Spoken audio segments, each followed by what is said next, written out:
Olá, amigos da TV Nazaré. Eu sou o Padre Idamor da Mota Júnior, padre diocesano da Arquidiocese de Belém, diretor do Centro de Cultura e Formação Cristã.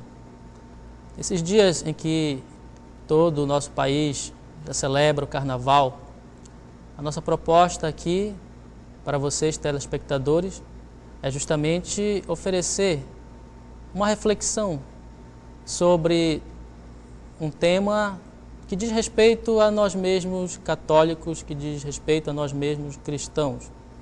Então a nossa proposta nessas reflexões é tentar mostrar aquilo que é, talvez, que seja a essência do catolicismo.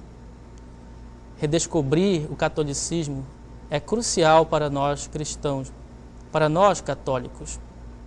Então eu iniciaria essa reflexão dizendo que todos nós temos uma espécie de fome dentro de nós. Diria que existe uma fome universal presente no mundo. Nunca na história nós vivemos uma abundância tão grande de informações, de meios tecnológicos e tantas outras coisas como estamos vivendo nos dias de hoje. Então diríamos que hoje nós vivemos numa sociedade de informação. Temos todos os meios de comunicação à nossa disposição e as notícias globais, mundiais, chegam até nós em tempo real. Nunca se houve na história falta de livros, de CDs, DVDs, websites, programas de rádio, seminários, palestras, programas televisivos e tantas outras coisas que poderíamos citar, que, de certa forma, tentam socorrer as nossas reais necessidades humanas, de maneira até relevante, diria eu, de maneira brilhante, como nunca se viu na história. Porém, no meio dessa aparente abundância de informações, diria que há uma grande pobreza na nossa sociedade. Não se trata de pobreza material, embora nós sabemos que há muitos ainda que padeçam dessa pobreza, mas parece que em todo lugar, em todo tempo, sempre houve uma falta de homens e mulheres desejosos de conduzir a humanidade pelo caminho certo, ao longo do caminho certo, através do exemplo de suas próprias vidas. É essa pobreza de que o mundo padece hoje em dia, essa necessidade, na verdade, de pessoas que vivam suas vidas autenticamente. E quando essas pessoas vivem autenticamente, através dessa vida, elas arrastam outras pessoas a fazerem o mesmo. Na verdade, nós temos construído uma cultura baseada em aparências. Tudo parece bom, tudo parece bacana, legal, mas basta a gente dar um pequeno arranhão, diríamos assim, na superfície, e logo nós descobrimos que as coisas têm pouca substância. Por exemplo, as pessoas hoje estão tão, diria, amortecidas diante das realidades do que é bom, do que é mal, que mentir, trapacear, tem se tornado o mais necessário. E que, de certa maneira, são aceitos quase que universalmente, independente da sociedade em que vivemos. E, em contrapartida, os valores da honestidade, lealdade, integridade, parece quase que fora de lugar nessa concepção moderna. Porém, debaixo dessa superfície da sociedade, que dizia antes que estamos, que essa sociedade que vive somente de aparências, existem pessoas como você, como eu, que de certa forma estamos dentro desse contexto. Então, se formos mais a fundo e observarmos bem, iremos descobrir que as pessoas de hoje têm fome. E fome de quê? Hoje é possível percebermos que falta algo em nossa cultura, falta algo em nossa sociedade e é algo que nós não podemos comprar. A certidão de nascimento é o documento que prova a existência do indivíduo na sociedade. No estado do Pará, o IBGE constatou que em vários municípios os índices de subregistros são elevados. No município de Jacareacanga, das 3.636 crianças, 2.059 não possuem certidão de nascimento. As particularidades geográficas da região são um dos fatores que agravam os subregistros. Sabemos que esse anseio ou esse desejo interior tem uma origem. E a origem é divina. Então diríamos que foi o próprio Deus que colocou em nós esse desejo.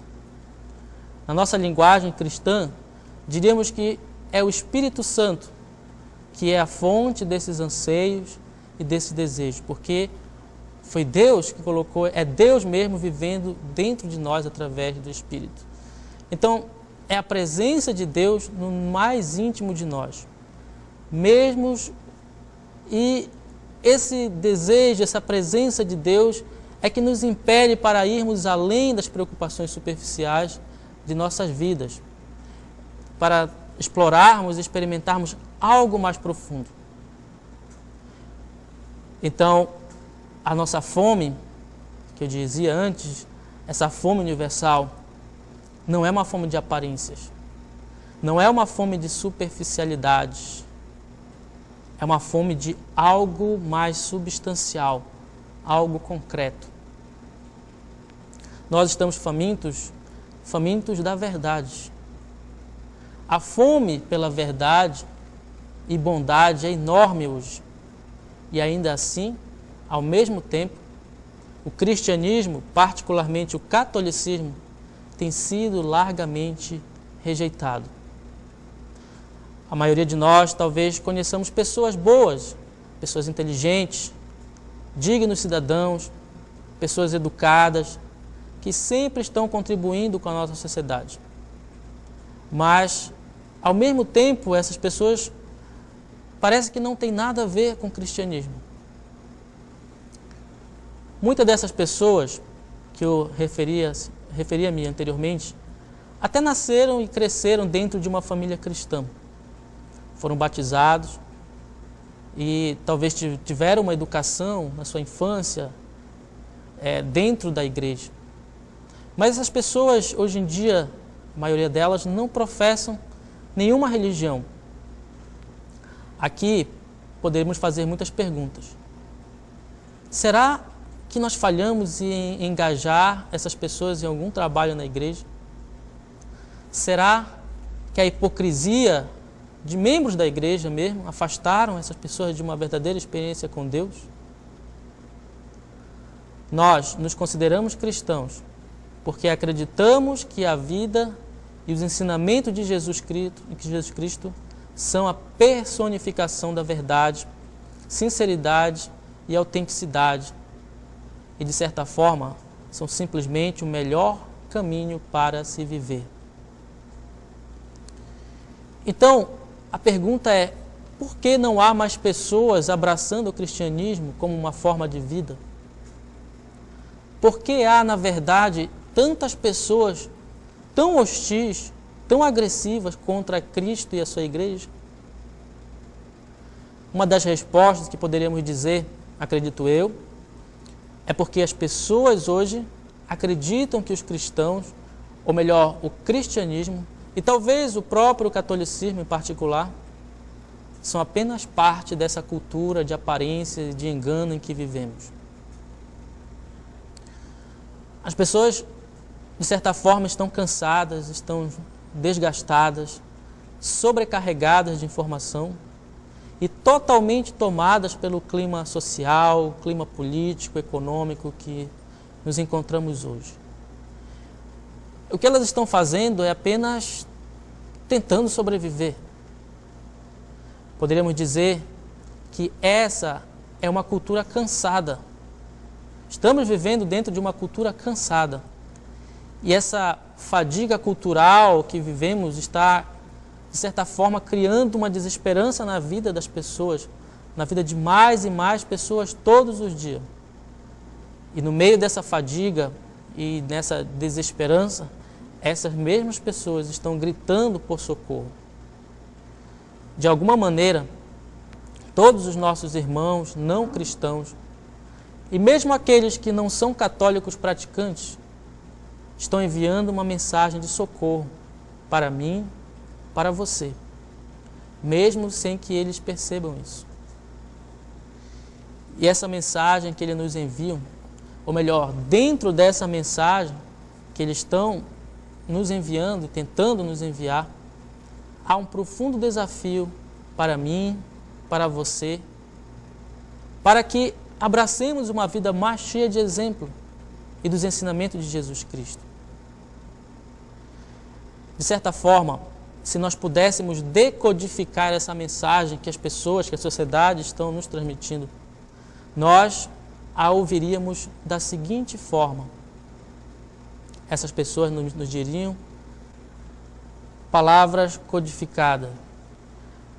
Então essas pessoas estão querendo dizer isso. Elas não querem ver tanto pregadores na TV, elas não querem tanto ler muitos livros, ou escutar mais CDs ou ver DVDs sobre o cristianismo. O que essas pessoas querem, na verdade, é algo mais real. É verdade que nós podemos muitas vezes dar nosso testemunho através da nossa conversão pessoal, mas o que essas pessoas querem é testemunhar alguém que viva uma vida cristã autêntica, alguém que lute humildemente, mas de forma heróica, para viver o que é bom, verdadeiro e nobre no meio da nossa cultura moderna. Essas pessoas estão dizendo para nós: não diga nada, mostre-me com a sua vida. Por que isso? Porque elas estão famintas por um exemplo corajoso de uma vida autêntica, de uma vida vivida profundamente no hoje, no presente. Nós poderíamos ver isso muito na vida dos santos, por exemplo. Os santos, principalmente os santos do nosso tempo, da nossa atualidade, eles mostraram com a sua vida, mais do que com palavras, esse exemplo de vida autêntica.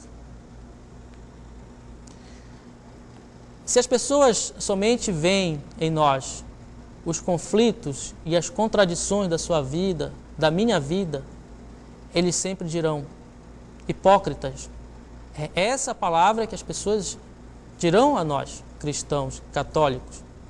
Essas pessoas estão, de certa forma, desiludidas e buscando algo, mas elas nunca cessam de recorrer a nós como ovelhas sem pastor, como diz o Evangelho.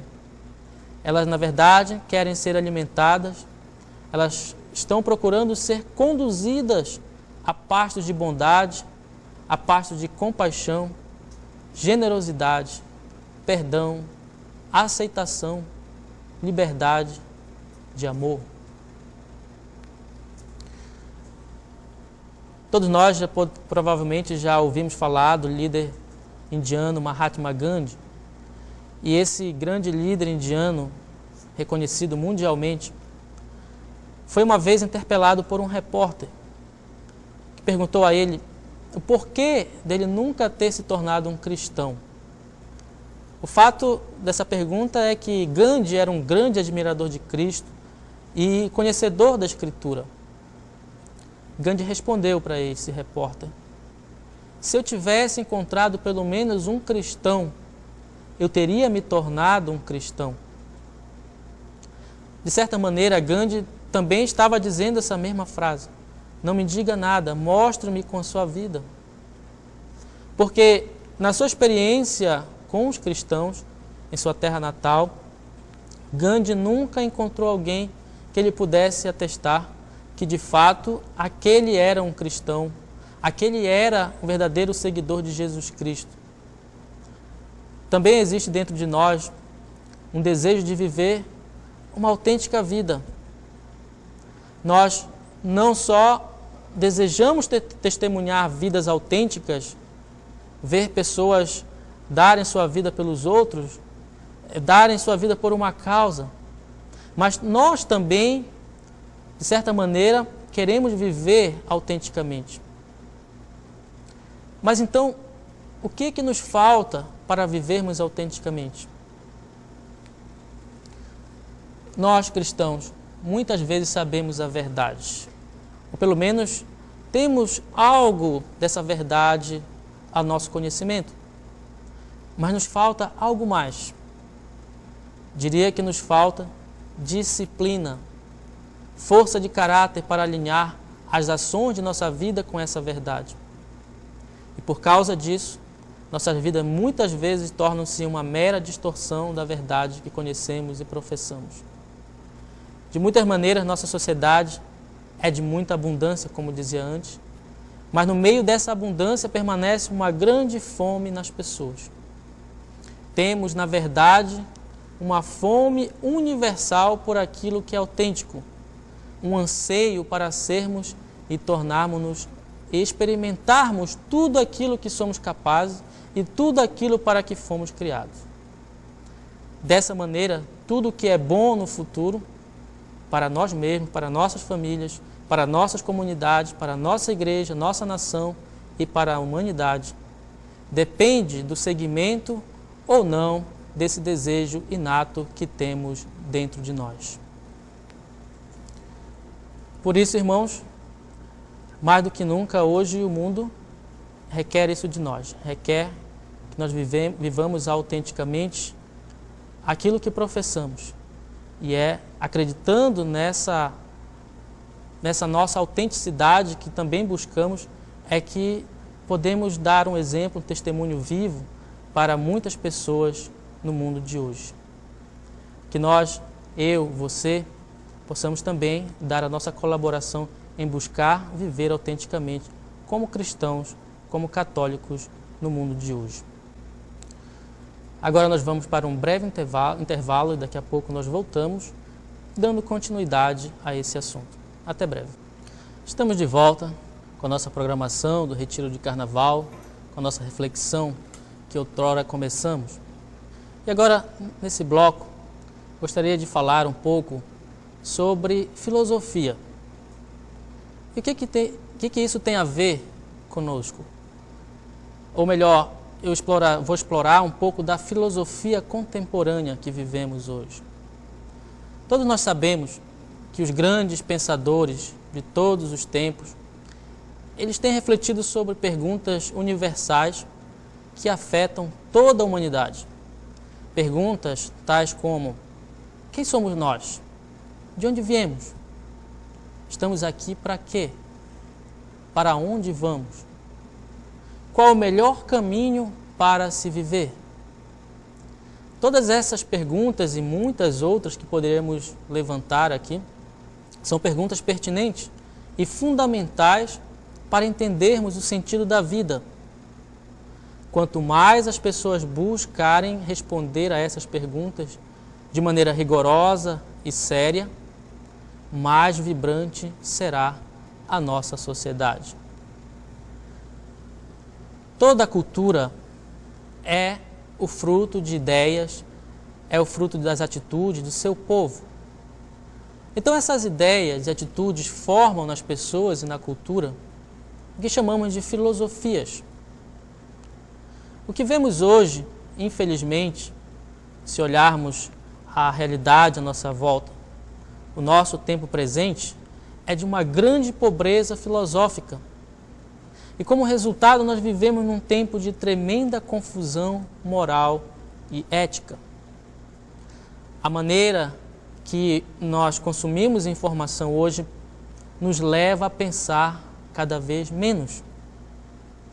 Ora, a prova disso é que gastamos a maior parte do nosso tempo em questões secundárias e muito pouco tempo explorando as grandes questões ou as questões primárias sobre a nossa breve estadia aqui neste mundo. Se pensarmos bem, cada um de nós temos nossa própria filosofia, nossa própria regra de vida. E essa filosofia envolve uma série de crenças pelas quais escolhemos o nosso modo de viver. A pergunta que eu faço aqui é: qual é a sua filosofia? Qual é a sua regra de vida? Sabemos que todos os dias somos desafiados a tomar muitas decisões. E algumas dessas decisões influenciam sobre o modo que comemos, sobre o que comemos, sobre o que vestimos, por exemplo, enquanto outras decisões afetam a própria direção da nossa vida. Em todo caso, todas as nossas decisões são determinadas pela nossa filosofia pessoal. Porém, a filosofia, diria eu, não é somente pessoal, porque comunidades, sociedades também têm suas filosofias. E essas filosofias influenciam diretamente as nossas filosofias pessoais. Por isso é que constatamos que na atualidade há certas linhas filosóficas que governam a maioria dos processos de decisão. Essas linhas filosóficas são muitas, mas eu gostaria de citar aqui 3 delas. As 3 maiores filosofias práticas sobre as quais temos construído a nossa cultura moderna. São elas: o individualismo, o hedonismo e o minimalismo. Vamos falar de cada uma delas de maneira breve. A primeira dessas 3 filosofias práticas é o individualismo. O individualismo se caracteriza pelo seguinte: quando as pessoas hoje têm que tomar uma decisão, a pergunta que parece dominar seus diálogos interiores é a seguinte: o que isso tem para mim? Essa pergunta, eu diria que é o credo, é o slogan do individualista. Ou seja, o indivíduo está sempre buscando algo de seu interesse, algo que possa satisfazê-lo, sem jamais se importar com o outro, com a coletividade. De acordo com essa mentalidade, nenhuma comunidade, seja ela pequena como uma família, por exemplo, ou grande como uma nação, consegue crescer forte com essa atitude. O individualismo, ele sempre enfraquece a comunidade e causa o sofrimento do todo. O problema é que as reformas políticas, por exemplo, sociais do nosso tempo, têm exaltado demais o individualismo de uma tal maneira que é totalmente maléfica para toda a sociedade. O que acontece é que nossos governos são pressionados, de certa forma, e guiados por pequenos grupos com interesses particulares que representam somente uma pequena fração da sociedade. E esses grupos fazem com que o direito do indivíduo seja elevado a um patamar acima dos direitos da sociedade como um todo. O que acontece, então, hoje, é que os direitos do indivíduo têm sido reforçados a todo custo, sem se preocupar com o que é certo, com o que é errado, e frequentemente em detrimento do todo. Ao mesmo tempo, podemos perceber que tudo tem sido feito para enfraquecer os direitos da Igreja, do Estado e de qualquer outro tipo de autoridade. Tudo isso tem sido feito, tem acontecido debaixo dos nossos próprios olhos e sob a bandeira de uma falsa liberdade. A noção de liberdade que se tem hoje, por exemplo, é que liberdade é oportunidade para se fazer qualquer coisa que quisermos, onde quisermos, quando quisermos, sem a interferência de ninguém. E sabemos que isso, na verdade, não é liberdade, mas sim uma forma de libertinagem. Ora, os frutos do individualismo não são segredos para nenhum de nós. Poderemos listar alguns, e os principais: a cobiça, o egoísmo, a exploração. A pergunta aqui que fazemos é: o que seria de uma família ou nação em que cada membro adotasse o individualismo como sua própria filosofia pessoal? Essa pergunta é pertinente, uma vez que sabemos que nenhuma comunidade ela consegue sobreviver debaixo dessa bandeira, e principalmente a família. A segunda grande filosofia que domina a nossa sociedade é o hedonismo. A afirmação básica do hedonismo é que o prazer é o bem supremo. Então, hedonismo é a filosofia que enfatiza o prazer como o mais importante objetivo da vida. E qual é o lema e o credo do hedonista? Seria a seguinte pergunta: se você se sente bem, faça. Geralmente as pessoas que promovem e propagam essas ideias, tais como hedonismo, individualismo, elas afirmam que essas ideias são novas e diferentes, mas se formos analisar cuidadosamente, perceberemos que outras culturas, em outras épocas da história, já utilizaram essa filosofia de vida, ou essas filosofias de vida, e todas elas foram levadas ao declínio. Todas as vezes que o hedonismo apareceu como uma filosofia prática emergente em certas culturas e sociedades, ela produziu homens e mulheres que eram preguiçosos, buscavam só a vida de luxúria e eram glutões. Um clássico exemplo disso é o Império Romano. O Império Romano é um perfeito exemplo disso. Por isso, devemos ter bem claro que o hedonismo não é uma expressão de liberdade, como muitos dizem, mas é, na verdade, um passaporte para a escravidão das pessoas numa série de vícios. Esses dias, agora que vivemos, de carnaval, o país inteiro está celebrando essa festa cultural. E o carnaval é um símbolo vivo do que é realmente uma cultura hedonista. O que se vê nesses dias nas ruas de todo o país são milhares e milhares de pessoas aderindo ao lema do hedonismo. Se você se sente bem, faça o que quiser, sem se importar com as consequências desastrosas de suas ações para consigo mesmo e para com o outro. Nesse sentido, o sexo livre e responsável se torna o máximo ícone do prazer e da cultura hedonista.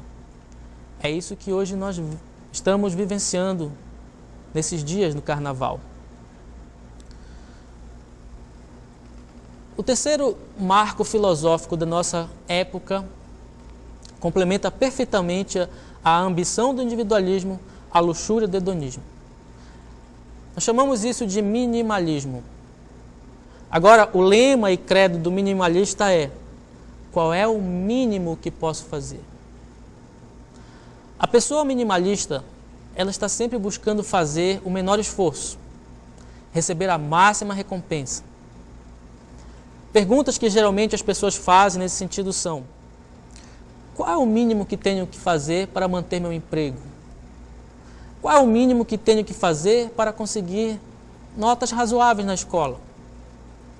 Qual é o mínimo que tenho que fazer para manter meu casamento vivo? Qual o mínimo que tenho que fazer para conseguir, por exemplo, manter a forma física? Qual o mínimo que tenho que fazer para conseguir chegar um dia ao céu? Dessa forma, nós percebemos que o minimalismo é o inimigo daquilo que chamamos de excelência, daquilo que nós chamamos de perfeição. Por isso, diríamos que o minimalismo é o pai da mediocridade. E é assim que o minimalismo tem infectado todos os aspectos da nossa vida e da sociedade. E, tragicamente, é também uma das doenças filosóficas que está corroendo a nossa igreja. Então, todas essas filosofias estão sendo comunicadas de maneira poderosa e de maneira sutil por todos os meios sociais, os meios culturais, políticos, meios de comunicação da nossa sociedade. Essas verdades, essas realidades não acontecem da noite para o dia. Elas levaram décadas para serem proliferadas. Até porque, se essas filosofias acontecessem da noite para o dia, a sociedade teria reagido violentamente. Assim como um sapo, por exemplo, pula fora de uma panela, se o colocarmos dentro de uma panela de água fervente. Mas, se nós colocarmos esse mesmo animal, esse sapo, dentro de uma panela de água na temperatura ambiente, e lentamente começarmos a aquecer aquela panela, ele permanecerá na panela até morrer escaldado. Por que então ele não pula nessa segunda situação?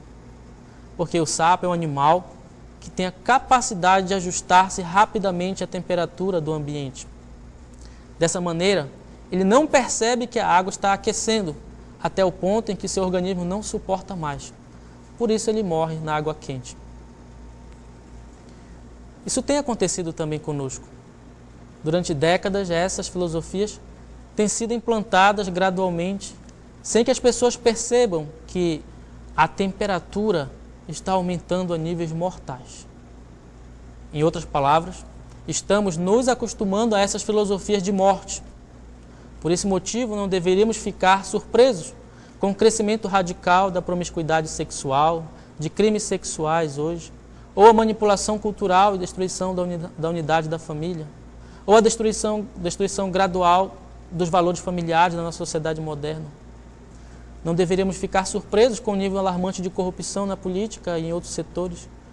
Não deveríamos ficar surpresos com as atrocidades silenciosas que se fazem através de milhares de abortos todos os dias, com adolescentes que entram em sala de aula atirando e matando outras pessoas, com crianças matando seus pais e pais matando seus filhos, com jovens e até crianças tirando suas próprias vidas. Tudo isso são consequências dessas filosofias de morte. Tudo isso são sinais dos tempos e são os frutos das filosofias que marcam esse momento da história. Uma filosofia é um caminho de vida. Individualismo, hedonismo e minimalismo destroem todos os indivíduos e todas as comunidades que os praticarem. E por isso, todas elas são filosofias autodestrutivas que destroem o corpo, o coração, a mente e a alma. Por isso, meus irmãos, nós somos convidados a fazer uma reflexão sobre a nossa filosofia pessoal de vida. Que tipo de filosofia eu estou aderindo? E qual é a filosofia que eu sou chamado a viver? Então, agora, nós terminamos a nossa reflexão hoje. Lembrando que hoje nós refletimos sobre aquilo que é a fome do mundo, a fome universal que todos nós temos, e as filosofias dominantes hoje na nossa sociedade. E pensando nisso, é que nós nos despedimos agora e amanhã nós retomamos. Por isso pedimos a bênção de Deus na vida de cada um de vocês, telespectadores, na vida de cada um de nós cristãos, para que Deus continue nos encorajando a testemunhá-lo nesse mundo tão faminto, tão desejoso de sua presença. E por isso, deixo aqui com você a minha bênção, a bênção de Deus, Pai Todo-Poderoso, Pai, Filho e Espírito Santo. Até amanhã.